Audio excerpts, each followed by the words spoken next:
Good afternoon, everyone. Welcome to the panel regarding terror noir with readers Cinema Ritrovato. My name is Ehsan Khoshbakht. I'm the co-curator of this tribute to one of Iranian cinema's greatest, Khachikian, and we're hoping to contextualize the 4 films which we will be screening during the next few days, and to encourage you actually to go and see more of these very, very rare films, and hopefully we can give you a bit of information on the filmmaker.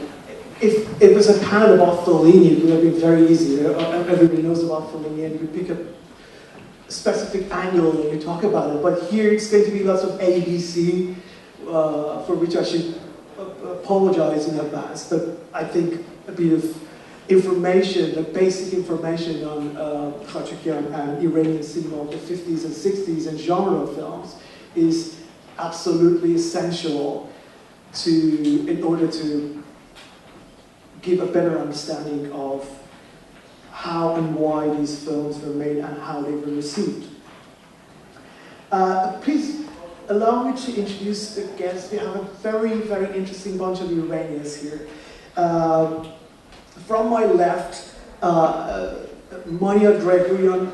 Mania is actually working on lots of fascinating restoration projects in Bologna. She works for the labs in Bologna. She's Armenian, Iranian, so hopefully she can tell us a lot about the Armenian-Iranian angle. And those of you who've been to the Boston Keaton project, the Keaton project is one of Monia's current restoration projects. And then from Tehran, we have Behdad Amini. Behdad is a filmmaker. He also writes about Iranian cinema, and he's a huge fan of Khachikian. He's also the co-curator of Terror Noir. And then we have Kave Askari, who an Iranian-American. And Kave is the author of Making Movies into Art, Picture Craft from the Magic Lantern to Early Hollywood. It's a book on early cinema published by the British Film Institute. And Kave was absolutely instrumental in making this project happen. And I should thank him, and also the Northwestern University in Qatar, which provided me with some fund for the research and subtitling of the films. I hope the reason Saudi Arabia's cut ties with Qatar is not because of supporting the Khachikian thing, but because the university is no more. Within 2 weeks, it's a crazy word, isn't it? And finally, Sarah Ehsan Bakhtiari, who is in the projection booth, and she helped us. She's from Birkbeck College in London. She helped us with translating the films into Italian and organizing this panel. So. How about starting with some general remarks about Khachikian? I'm not going to say much because, well, you already have the catalog. If you don't have the catalog, you have there's an online article on the site of the Sight and Sound website, which contains information about Khachikian's background, his films, and his career. So you can just Google it and find it. It's called Terror Noir. So, those of you who have seen the only film we have screened so far, Anxiety, made in 1962, have realized that we are talking about a director who is self-taught, who is Armenian-Iranian, from a family of refugees, born in Tabriz, who is a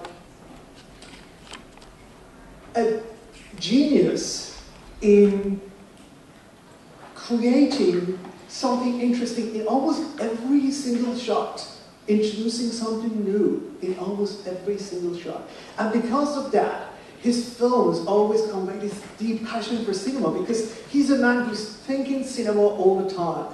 Even if there are clumsy moments, bad acting, whatever. You are talking about a man who was making films with nothing. So comparing the budget with which these films were produced, you're talking about a man who was making B movies, or even less than that, still with a camera which he couldn't operate more than 25 seconds because the engine of the camera, the motor was catching fire. That's why his films have this incredible pace, because 25 seconds, Persian is a very slow language, and he was not satisfied with it. He considered Persian sluggish. That's why he was shooting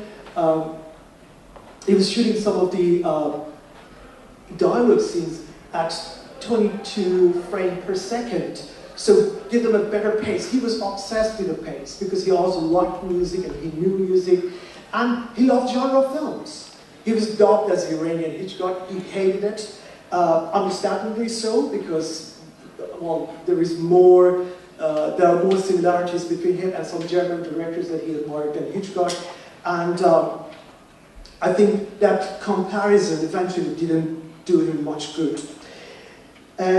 So let us start with Mania and the question of Armenian Iranians in Iranian cinema, as the fathering figures of Iranian cinema. What brought them there? What were the pros and cons of being non-Muslim and being into art in a country in which the majority of people were Muslims, but they were producing entertainment for millions? So you can start from whatever you like, whatever angle you prefer. Hello, everyone. I'm actually going to start more back in the history, how Armenians ended up there, because most of the times that is the question. Being the biggest linguistical and religious minority in Iran, still existing today. So basically the question is always, how did they end up there? Basically, Armenians have always been the native inhabitants of the northwestern region of Iran, and very back in the history they were also Zoroastrians, so they were basically the same, as there were cultural and ritual exchange between them. In 301 they accept Christianity as their official language, official religion, and that is when things start changing and they start to kind of shape their own identity. In 405, they introduced the Armenian alphabet, which is very important in Armenian culture because they are very much identified with themselves, with the language, and it's a very important aspect of it because most of the time they are grown up first speaking Armenian and tied to their identity through that. Having said that they've always been there, there are also some dates that they're forced to immigrate to much more inner regions of Iran. One of the most important is that in the 17th century there's a war, Safavid and Ottoman wars, and the Shah Abbas actually forces them to move 500,000 Armenians to the inner region, to the Eswan. Not so many people survive, but who survives actually, they base a city called New Jolfa, which turns out to be a very important center culturally and for the Armenians as one of the biggest cities. So having said that, there are Christians actually helps them a lot, because in a way, when they're under the mercy of the governors, they're actually grow and they become the bridge of connecting the Western world to Iran. They become merchants, they are craftsmen, they bring the technologies, they travel, they don't have much difference with the Western world, so they're much more open, they embrace the Western technologies and also the thoughts. Of course, they go through some time periods where they're repressed and they're not allowed to do much, but when they can, they actually start to build schools, they start to build churches, And that's how they always keep their identity through their languages. And it's very important to their growth and how the people are shaped in the society. Having said that, there is also the date of the genocide that Khachikian's family actually is a survivor of that. Although the people who managed to survive after the First World War's genocide don't end up really in Iran, they go towards the more western parts, the Western Europe or Syria or Beirut. But however, some of them end up, which Khachikian family is one of them. During the 20th century modernization of Iran, they play a very important political and cultural role in Iran during the Reza Shah and his son. As I said, they bring a lot of technologies, and they're very important with the novelties, the new things. Having said all these historical things, I'm going to go through the history of cinema, how they play the role of the pioneers. So cinema and photography actually come to Iran pretty early with Nasseruddin Shah and Mozaffaruddin Shah. When they come to Europe and during their travel, they discover this new technology and they're very fascinated with that. So they buy some, they take it, and actually they themselves are engaged in producing photographies and producing films. So it arrives pretty early, and since they are really keen onto that, it kind of opens the way for screenings also for the public, even if in a very smaller scale. But there are some theaters, home theaters that are built, and Armenians are part of those pioneers who built this very small cinemas, and they've shown the imported newsreel mostly,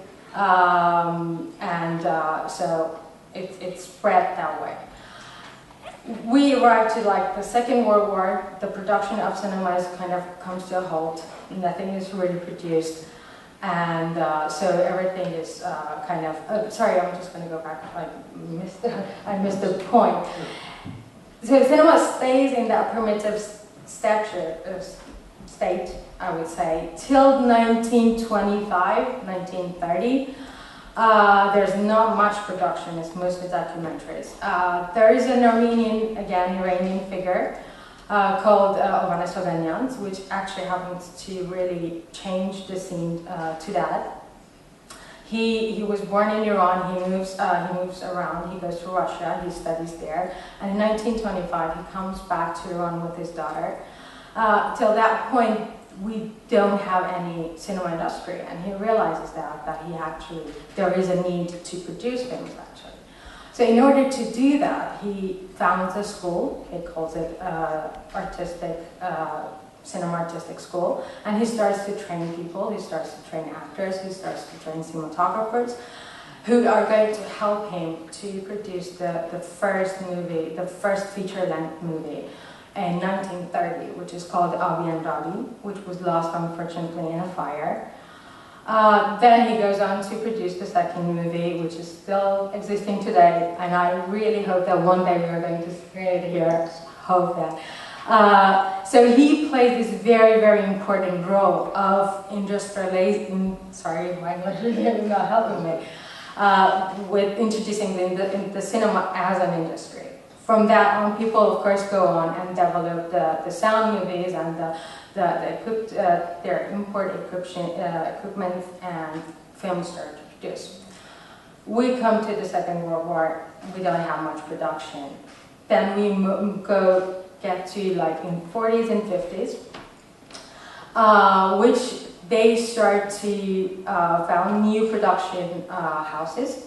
And again, in this field, there are some Armenians who start building these production houses. One of them is Diana, which happens to be very important.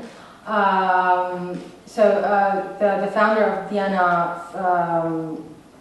production house sees Khachikian, who by this time has already moved to Tehran, because Khachikian was born in Tabriz, in that city in northwest of Iran to an Armenian family. He was raised there, but they had to they had to flee again the war and move to Tehran during the Second World War. So he's relocated in Tehran at some point in his life. He starts early writing poetry and gets them published in the Armenian newspaper, which is called Anik, and it's still in production today. And he started writing plays, and as I said earlier, whenever they have time, they build these Armenian clubs and cultural clubs and theaters and schools. So he starts his career there. He writes plays, and some of his colleagues, they put it on stage. Khachikian, the founder of the Yana studio, sees these plays by Khachikian and invites Khachikian to the Yana studio in order to make a movie. And since there starts the collaboration, he makes his first movie, Vazgash, The Return. After that, shortly after that, he adapts his own first play, one of his first plays, into a movie called A Girl from Shiraz, which is actually very important because Khachikian makes the very first trailer ever made in Iran for that movie. And I'm going to stop here. Okay. Thank you so much. So, yeah, now imagine you're in the 50s. Okay, he has made The Return, and we're about to move on to the next one, which is The Crossroad of Events, playing today at 4:15. But thinking about the 50s in Iran, the country holds a very unique position, film culture-wise. It's an exceptional place on the planet because it's probably the only place in which you could see all the American films, all the French films, all the Italian films, plus Egyptian, Hindi, and Turkish films. No other country in Europe probably you could see some European and American films, but never Turkish or Egyptian films. So, I'm not talking about the film club scene, I'm talking about the mainstream culture, the mainstream cinemas of Iran, which were playing all different sorts of films. And the country, this kind of the cinephilic atmosphere of Iran in the 50s and 60s, I believe, to have a strong influence on Khachikian and generations after him. So I'm going to ask Kave about the 50s and the film culture scene in Iran, and because it's also part of his ongoing research. Kave? Okay, sure. In the interest of time, I have a couple of slides, but I won't dwell on them. I just wanted to give a little bit of sense of this context, and I think really setting up that distinction as you did between the film club scene, reviewing many different kinds of films, and the local sort of everyday movie-going culture reviewing many different kinds of films is a really good distinction to make, because you have that kind of attention to film history and the diversity of film history on the level of just sort of everyone goes to buy a ticket, right? And I guess what I wanted to say is to set up a little bit of context for distinguishing the Iranian film scene and film industry in the mid-century from other kind of regional centers, right? And you think of two points that are pretty prominent that are nearby. There's a film industry in India and the film industry in Egypt, which are both, relatively speaking, closed off to the kind of circulation of foreign films that we see in Iran. You know, India has its own robust industry that to a large degree, relatively keeps out other productions, and Egypt has a lot of protections against a certain number of films that can be dubbed every year. Even American-owned, Hollywood-owned cinema houses like Metro cinemas.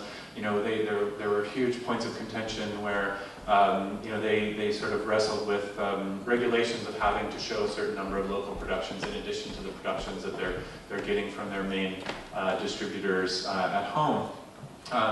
And those kinds of restrictions are not as established in Iran, and you get this kind of this much wilder circulation of these films in that industry, right at the time when the local film industry is emerging, and the filmmakers are kind of industrializing in the mid-century and the post-war period.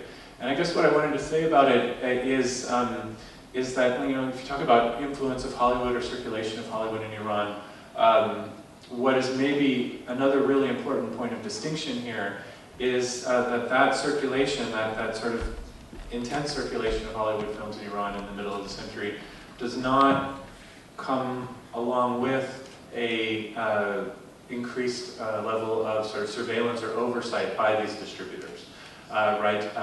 Even in Cairo, right, where you have a lot of Hollywood films playing on screen, you have the main office distributors. They're absolutely aware of all of the box office, all of the seats that are sold, and they have the prints are returned, or all the prints are accounted for.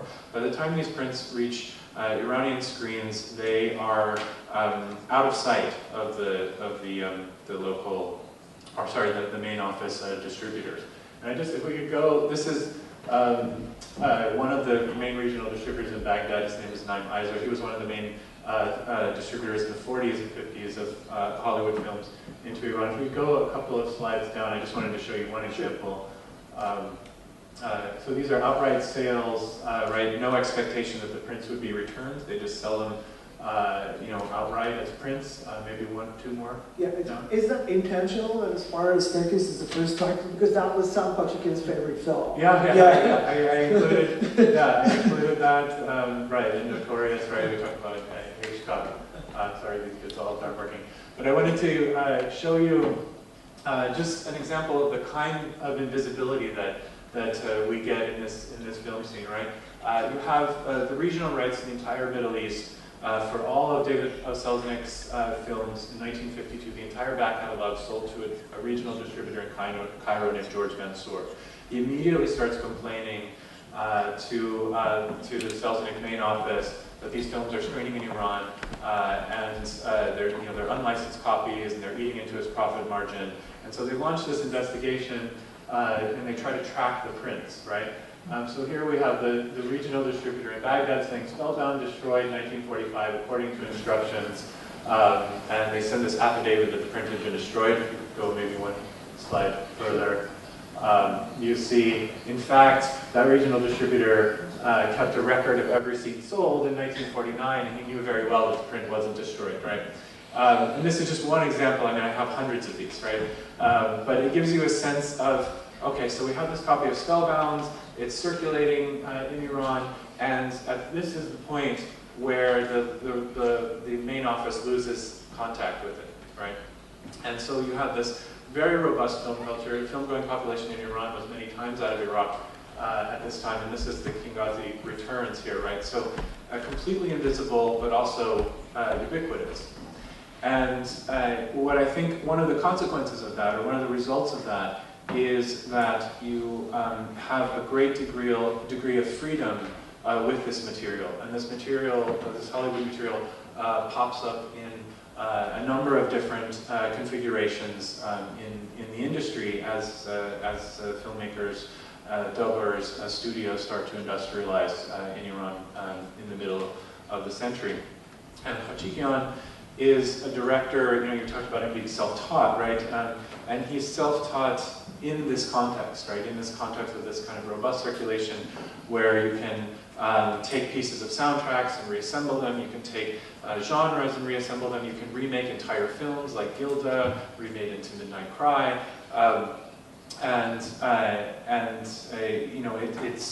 it's a process where that wouldn't be possible in the same way were these prints visible to the outside supposed owners of the rights of the films. And I just wanted to maybe end by returning to one point that Ehsan made in his Sight and Sound article about Khachikian. He talks about this sort of tension in debates about him, whether he is an imitator or innovator, I think was the phrase you used, right? And so how he's sort of using and recycling these sort of tropes, and how that sort of marks him as a director. And I thought, you know, maybe another term that we might use to sort of think about his authorship as a filmmaker is to think of him as an assembler, right? As somebody who's part of his creative agency as a director is sort of the way that he works with this material in this kind of context of very robust circulation of films. And we can talk about that in a lot of different ways. You know, the design of sets, we can talk about the lighting, we can talk about camera movement, a number of different things. But I think one of the sort of most obvious examples of the assemblage and how assemblage can create his identity as an author, as a creator in this period, is the soundtracks of his films. I'll just end here. I mean, I've been going through soundtracks of films made in Iran in the middle of the century for the past couple of years and trying to recognize all the sources for these soundtracks. I've located about 100 of them so far. I just made a short, it's not really a clip, it's more slides that are sort of animated just so you can see. But these are just a few examples from films by Khachikian that use soundtracks from well-known Hollywood films or soundtracks associated with directors who have a particular sort of brand connected with their work. So I'll just, maybe we'll just end with those, and I'll pass the mic over.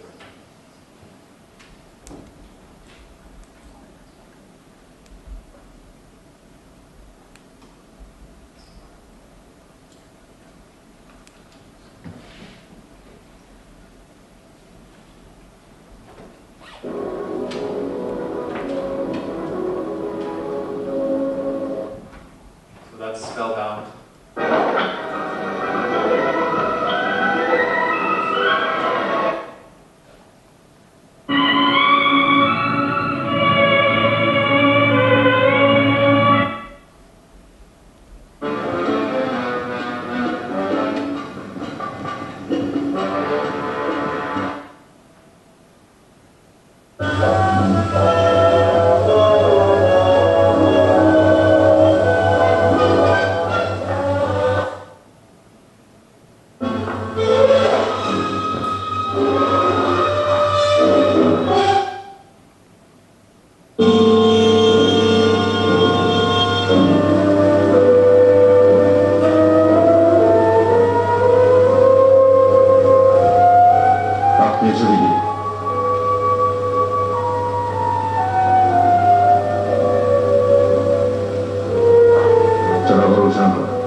When I started my first film club, I was 16, and there was this guy whose job before the revolution was to, they call it in Persian, axing tabarika, axing the print, which means you go in front of the representative of the company or the studio, you open the can with an axe, you just make one hit, and the print won't be projectable afterwards. But what this guy was doing was going into the office the night before, sneaking in, changing the prints of, let's say, Johnny Guitar with a bad film, an Iranian film that he didn't like, taking the Johnny Guitar for himself and putting an Iranian film, so they were not checking every frame of the film, they were just, okay, open the can, bang, and next one. And that's how many films survived, and that's how we could show these films. I'm talking about Ahmad, he was a mutual friend, and died recently. And that's how he could start his own cinematheque, underground cinematheque, with hundreds, maybe even thousands of film copies. But that's another story. So we are in the 50s now. Khachikian makes his major breakthrough, which is Crossroads of Events, or Crossroad of Events, Chara Hawades. Now I pass the mic to Behdad to tell us a bit about how and under which circumstances these films, the classic Khachikian films were made. I call it the classic period, the period between 1955, roughly 1955 to 1965, because sounds own favorite films were made during this period. And the 4 films we're showing in Cinema Ritrovato were Sam Khachikian's favorite films as well. So, starting with Chara Hours, Yeah. At first, I want to mention that when the Iranian cinema industry started to work, it was nearly 50 years after the birth of cinema. So we were somehow at a delay in production films. In that time, that it was like 1984, I think, 1948. There were only few studios that started producing films. One of them was a good studio named Pars Film, but the others, like Diana, as she mentioned, and the others were small offices, small buildings with many few equipments and few experiences to make films. And Khachikian first made his first film, Return, only 4 years after cinema industry in Iran started to work. But from that first film, he was not okay with the circumstances around him. There's a story that in Return, some editor cut the film, but he was not satisfied, and he asked the producer that I want to edit myself, edit my film again. They say they didn't permit him, so at night he goes from the window to the studio and he started to re-edit all the movie, and in the morning he shows to the producers and they say, wow, it's better. So they accept his technical vision.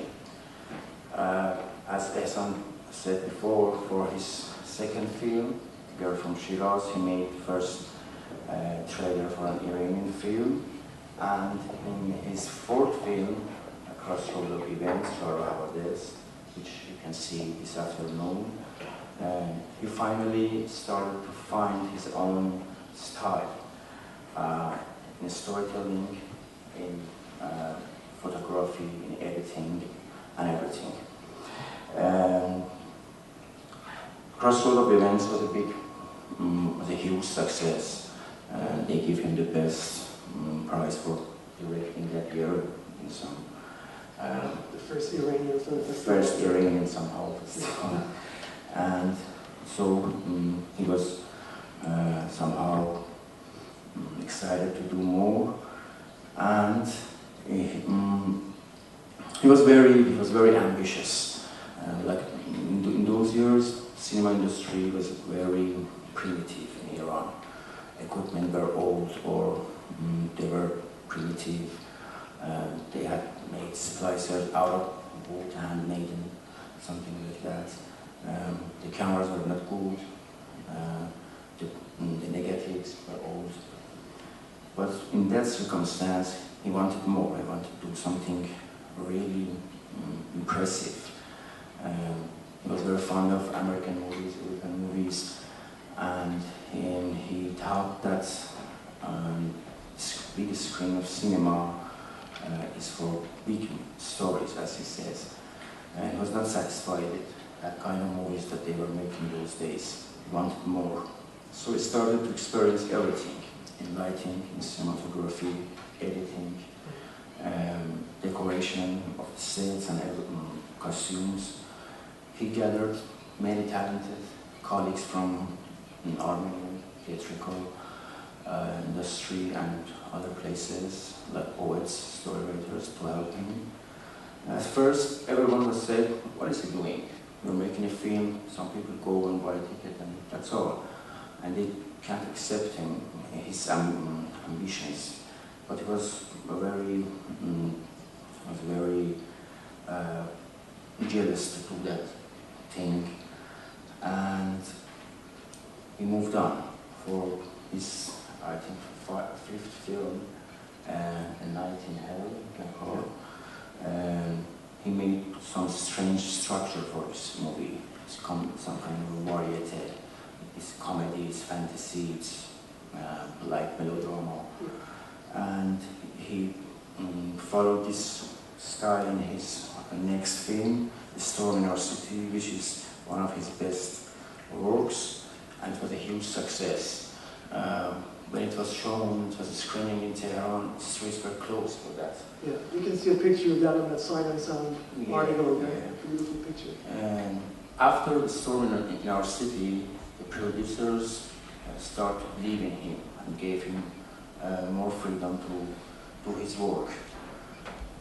But because the general circumstance of cinema industry in Iran was very primitive or somehow poor, he had to struggle for every little thing he wanted to do. From Della, which is in 1962, he started to make a circle of, you can say, crime or mystic crime movies, and that was very well. That was very well accepted by the audiences for Della and for his next movie, One Step to Death, and then another film, Zarbat, Strike that we saw that here.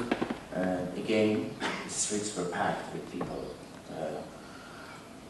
and newspapers were so excited, producers were so excited, and these 2 or 3 films actually create somehow a wave of crime, policier crime films in Iran. After Khachikian and along the years that he was working. You're talking about how many films? We can say 25, 30 films. Yeah. At least that I know. That they were making in order to repeat that success. Many directors, many actors, and many producers were tempted to make these films, and they were a huge success for quite 4 or 5 years before the new wave of Iranian cinema, which was come up with Ganja Harun, some can say light melodrama. It made another circle in movie industry in Iran. Which was like the beginning of the end for Khachikian, the beginning of his downfall in terms of the change. Somehow. At first he didn't believe that he's finished. He tried more. He tried 1 or 2 films after Ganja Harun, but they were not successful, so he was very disappointed, and somehow the producers and the audiences put him away. You know, Behdad, what I find interesting is that last year, same venue, Ibrahim Gulistan was sitting here, and he was telling exactly the same history. I mean, so we were talking about one of the pioneers of modern cinema in Iran, but he had to go through exactly the same process of training every single person in his crew in order to make films. He started in almost the same time, late 50s, but his first feature film was made in the mid-60s. Still in the middle of the 60s, you had to train your modernist cameraman. You had to train your modernist film composer and actor. And that's quite... You had to train your assistant director. Yeah, right, yeah. What he has to do. Yeah. And it's also the thing about Khachikian's stars, that he introduced many future stars of Iranian cinema. For him, it was very simple. He was walking on the street, he was picking up people based on their resemblance to American stars. So he spotted Chanderman, who was in Anxiety, the bad guy of Anxiety, because he resembled Anthony Quinn. He picked up Sepernia because he resembled Clark Gable. And in fact, in the film, he resembled Clark Gable. As simple as that. So he wanted to create his own studio system within whatever was possible at that time, the limitations of the industry. Yeah, he gathered every element of his films personally. Yeah. Many times producers says, no, who's this guy? He cannot play. But he say, I can train him. He had the expression, I can take acting from a little wood, something like that. And he did. Actually, the actings are not so modern, they're exaggerated, they're somehow theatrical. But for those days, they were marvelous, they were fantastic. Can we move on to the next, the next subject? Because this is also very interesting and concerns all of us. So when we decided to do this, the program, right? So okay, when you want to do a program on, really okay, Harvard, you contact Universal, you get films, as simple as that. But here, the negotiations for this program, it was a process as complicated as nuclear deal. So it took a year, and then the prints arrived, and they had warned us about the prints, and the prints were not in good condition. So I would ask Mania, who was here during the process of digitizing at least 2 of the films, Anxiety and Strike. How did you find the prints and the condition they were in? So, the prints arrived here in Mania Gregorian in order to be scanned, and actually they were not in a very good shape. But just a quick reminder that at the time we were talking with Behdad about it, at the time of the distributions, there were not so many copies made of them, and no one really cared about the negatives of them. So, so many movies made at that period of time. We don't know the whereabouts of the negative. We don't have a lot of so many good prints of them. And basically, those are the prints that went around, circulated, and were shown in the cinemas. Only the ones who would do well in the box office would go on and they would make duplications. So basically, the ones that we actually received here were survivors of those. You're seeing some of the images I chose for you. These are scanned ones. So we basically received the best we could have for these movies, and there were screening positives. They had a lot of issues of torn perforations since they had been played over and over, and they had to be rebuilt in order to pass through the scanning machine. There were a lot of tape joints, which is very damaging for the movies, and they had to be redone in the tape because there was no place to redo it by glue, and so they had to, all the splices had to be redone. Apart from the physical aspect of it, there are also some issues like the image quality that is actually showing how poorly the process of duplication was at the time. They have some focus issues. They have some like blurry. You see this double kind of thing. I don't know if I can. Which one is the double one? The those lady with the phrase. This one? This one. This one. This one. Yeah, it's not very clear, but you can see like it goes a little bit blurry. It's actually very visible if you play with the frame before and after. As you saw, there are some torn frames with emulsion completely taken off. There are some very heavy scratches caused by the screenings of them. So the films were repaired by my colleagues patiently. All of the splices were redone. It was scanned, 2K scan, and there was very light lighting applied to that in order for it to be digitally processed and make a DCP out of it. Yeah. So I'm just going to show you the heartbreaking frame. Yeah, but this is the one with no emulsion left. So, yeah, and so while working on the films, I spotted many different issues. First of all, for instance, the film we're going to screen tomorrow, I realized that this is an entirely different soundtrack. Then suddenly the soundtrack, even the voice of the actors changed, and then we came to the conclusion that the film was redone in the probably late 60s, early 70s for a redistribution, and it was probably supervised by Khachikian himself, but the voices are different from the old version. But there's a very worrying element about the whole program, and that's the missing scenes. There are missing frames, so I have identified 2 types of missing scenes and moments in Khachikian's films, which we will show you now. One is the obvious elements of time and wear and tear, and you know, these films are not originals. They're projector positives. They're the only surviving elements. That makes sense. A few frames here, a few frames there, dropping.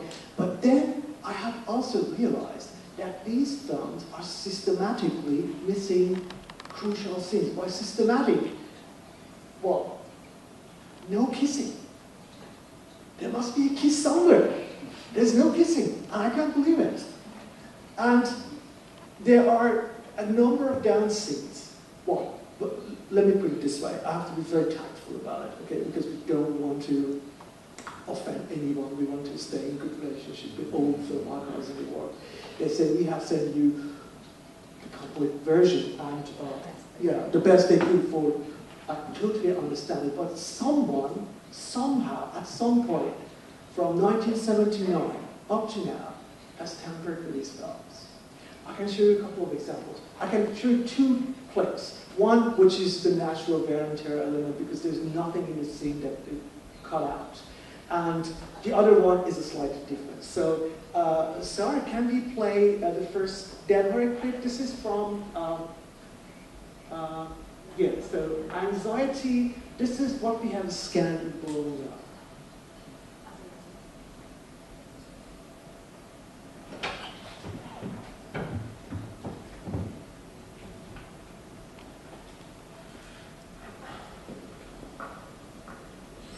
Okay, so the bad girl comes into the room. The bad girl comes into the room and wants to blackmail Irene. The act is wonderful. So, we have a John. And this John. Okay, so. Okay, sorry, can you play the second clip now, please? We can stop it. So, roughly 2 minutes of the film is missing here.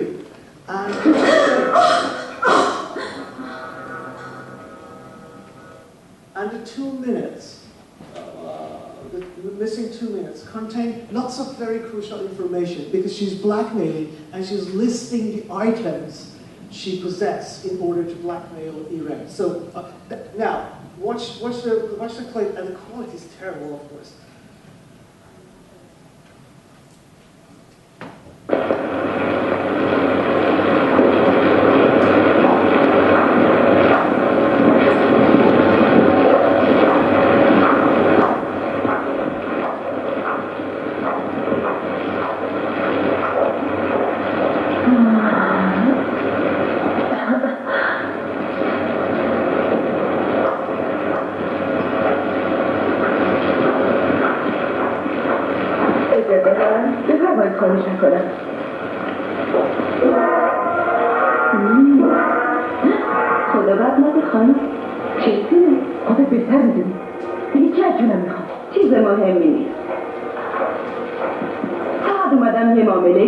باهاتون انجام بدم.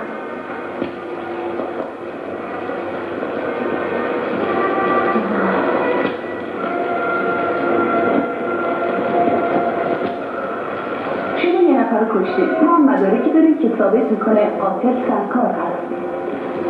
فعلا جسد مقتول در جای امنی مخفیه تا معامله انجام بشه. البته میدونید جسد نمیشه زیاد نگه داشت چون ممکنه دوباره زنده بشه. اوه اختیار داریم خانم. فیلایی که تو شکم مبارکش خالی کردید اگه فیلم بود میکش. ببینم شوهرتون خونه؟ خلاصه ما حاضریم جسد بابت از بین ببریم و مدارک جفت هم بهتون پس بدیم به شرطی که با ما راه بیاید. میخوایم چیکار کنم؟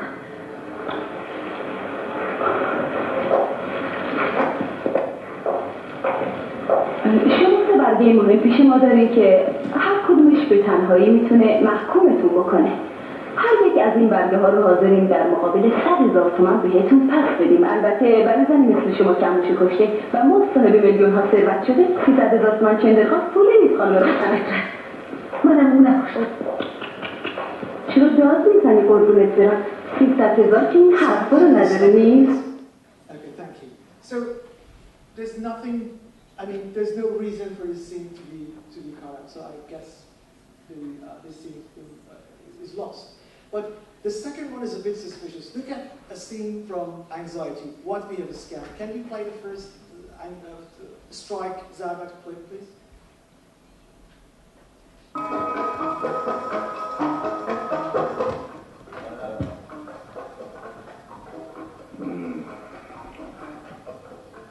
Can you play it again? No, it's not over. Take it. Yeah, you left it there. Ben üstlerim. Sorun olsun.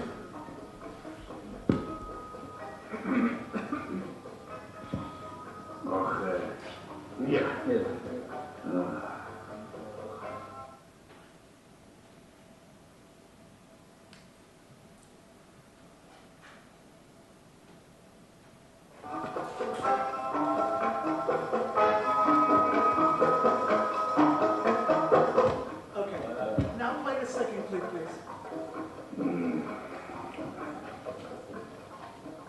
No, it's not over. Take it. Yeah, you left it there. Now you can see why it's missing the 3 seconds.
So there is a pattern, and that's very boring. But anyway,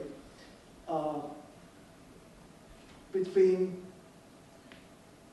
had 2 choices: not showing these films, Khachikian remaining obscure forever, and eventually these films vanishing, and showing them with few missing scenes, still great enough to enjoy and to recommend. So we have 5 minutes left.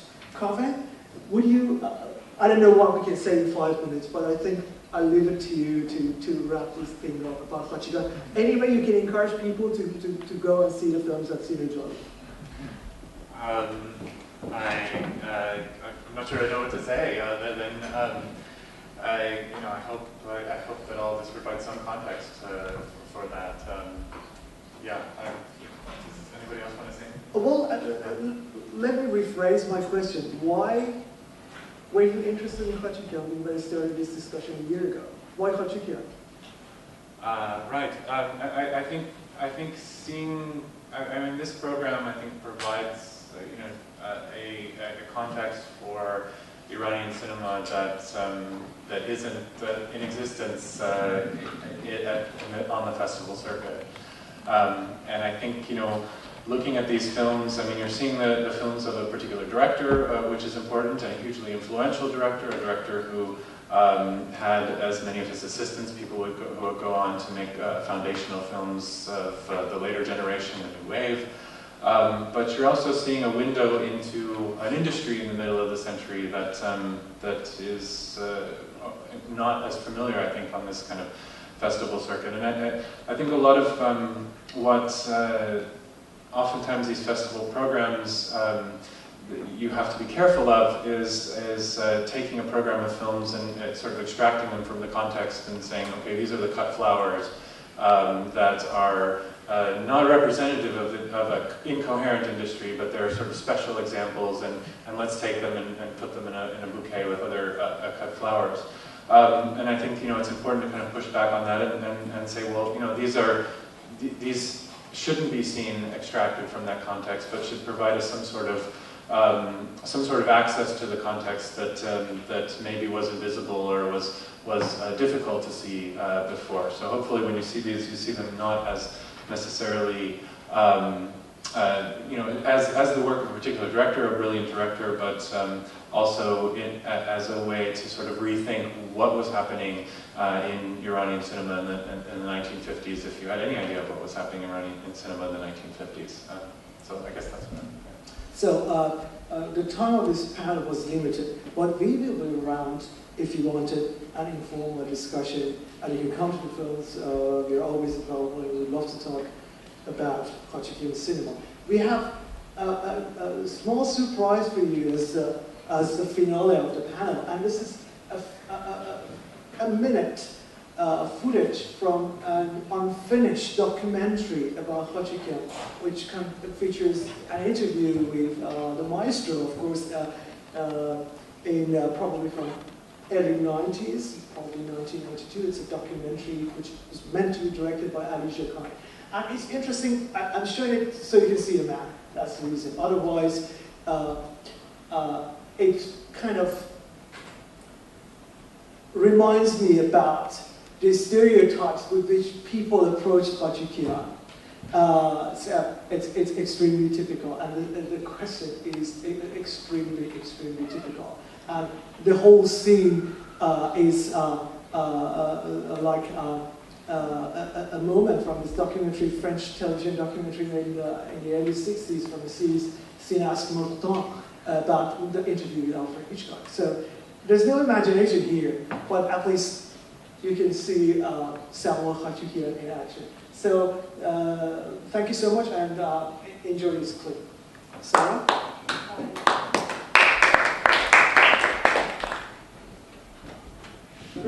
آقای خاچیکیان، تعریف شما از سینمای دلخوره و تفاوت آن با واقع‌گویی در سینما چیست؟ هنرهای نمایشی و دراماتیک بایستی بگم که در هر صورت هر دو عامل خدمت هیجان، ایجاد هیجانی که به کار برده میشه. البته به شرطی که این هیجانی که ایجاد میشه هیجان کاذب نباشه و من شدیداً با این نوع مخالفم. و اما فرق که مطرح شد باید بگم که اصولاً هیجان یک جنبه‌ای داره که تماشاچی رو دلهوره، منظورم اینه که دلهوره جنبه‌ای داره که درش مسئله فضاسازی و لحظه‌سازی مطرحه برای جلب توجه تماشاچی و رسوندن به اونجایی که به اصطلاح میگن نفسگیر بودن.